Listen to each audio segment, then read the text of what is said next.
अस्सलाम वालेकुम दोस्तों, अगर आपने विंडोज 7 बूटेबल यूएसबी क्रिएट करनी हो तो वो आप किस तरह क्रिएट कर सकते हैं, कौन से सॉफ्टवेयर आपके पास चाहिए और कितने जीबी की यूएसबी अगर आपके पास हो तो तभी आप यूएसबी बूटेबल विंडोज 7 की क्रिएट कर सकते हैं। आज इन्हीं चीज़ों के ऊपर हम डिस्कस करेंगे कि आपने विंडोज 7 की बूटेबल यूएसबी किस तरह क्रिएट करनी है।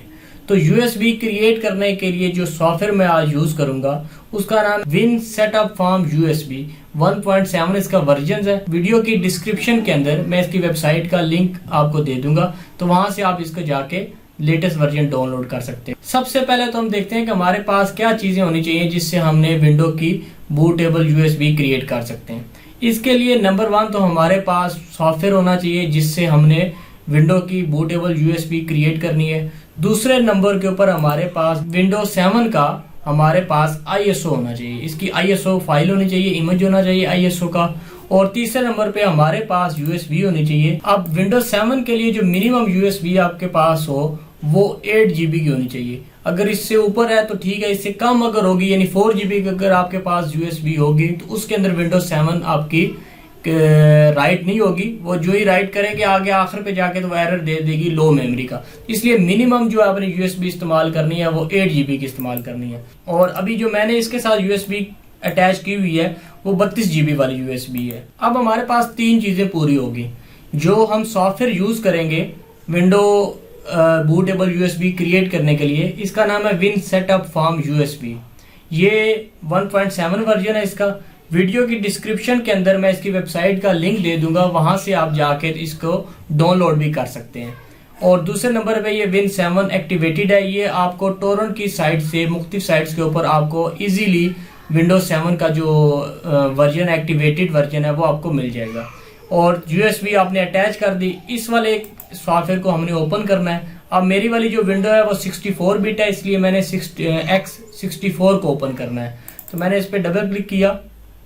यहाँ पे वो यूएसबी उसने डिटेक्ट कर लेनी है जो भी यूएसबी आपने राइट करनी है। अब हमारे पास इसके अंदर मुख्तलिफ ऑप्शंस मौजूद हैं कि हमने क्या इसके ऊपर करना है। तो हम अभी यूएसबी के अंदर विंडोज 7 राइट करेंगे, विंडोज 7 का आईएसओ इमेज राइट करेंगे। इसलिए हमने इस वाले के ऊपर क्लिक करना है। ये जो चेक बॉक्स है जिसके ऊपर लिखा हुआ है विंडो विस्टा 7, 8, 10 सर्वर 2008 और 2012 बेस आईएसओ, हमने इसके ऊपर क्लिक करके तो यहाँ पे हमने इन 4 डॉट्स के ऊपर हमने क्लिक करना है। और जब हम इसके ऊपर क्लिक करेंगे तो वो हमसे पूछेगा कि ये आपने सेटअप कहाँ पे रखा हुआ है। जहां पे भी आपने विंडोज 7 का आईएसओ इमेज रखा हुआ है वो पाथ आपने इसको दे देना है। मैंने इसी फोल्डर के अंदर रखा हुआ था तो इसने बाय डिफॉल्ट ये फोल्डर ओपन किया और ये मेरी फाइल पड़ी हुई थी। मैंने इसके ऊपर क्लिक करना है और यहाँ से ओपन कर देना है। इसके बाद ये वाला पूरा उसने पाथ यहाँ पे ले लिया। अब यहाँ मैंने गो का बटन दबा देना है। जो ही मैं गो का बटन दबाऊंगा नीचे आपको प्रोग्रेस बार में नजर आ जाएगा कि अभी ये यूएसबी आपकी राइट होना शुरू हो गई है। अब थोड़ा सा इसके ऊपर टाइम लगेगा। आपके सिस्टम की और यूएसबी की जो स्पीड है वो मैटर करती है कि कितना जल्दी ये बूटेबल यूएसबी क्रिएट होगी। जो ही क्रिएट होगी तो मैं आपको दोबारा वीडियो के अंदर दिखा दूंगा कि ये जो उसने मैसेज दे दिया। अभी इसने 3 मिनट के बाद मुझे ये मैसेज दे दिया जॉब डन का। तो जब आपके पास विंडो सक्सेसफुली राइट हो जाएगी तो ये जॉब डन का मैसेज आ जाएगा। इसके बाद आपने इसको ओके कर देना है और यहाँ से आपने इसको एग्जिट कर देना है।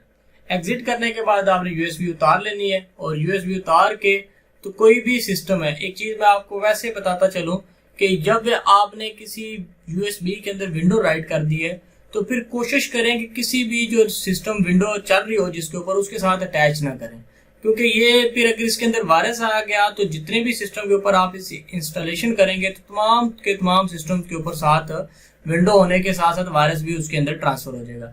इसलिए जब भी आपने ये यूएसबी के सिस्टम के साथ अटैच करनी है, सिस्टम को रीस्टार्ट करना है और डॉस जो मोड होता है जो स्टार्टिंग वाला होता है बायोस मोड में, वहां से आपने इससे बूट करना है। जो ही विंडो हो जाए आपने यूएसबी उतार के तो साइड पे रख दीजिएगा। कभी भी चलते सिस्टम के साथ अक्सर लोग करते हैं कि यार इसी विंडो के अंदर कुछ चीजें मजीद कॉपी कर लेते हैं, तो जब ये काम करेंगे तो इसमें चांसेस होते हैं कि इसके अंदर वायरस वगैरह आ जाए। तो इसलिए आपने सिर्फ और सिर्फ इसको विंडो इंस्टॉलेशन के पर्पज के लिए रखना है, बाकी किसी पर्पज के लिए आपने इसको नहीं रखना। उम्मीद है दोस्तों कि मेरी ये आपको वीडियो पसंद आई होगी। कमेंट्स के अंदर ज़रूर इसका इजहार कीजिएगा। अल्लाह आपका आमीन नासिर हो। अल्लाह हाफिज़।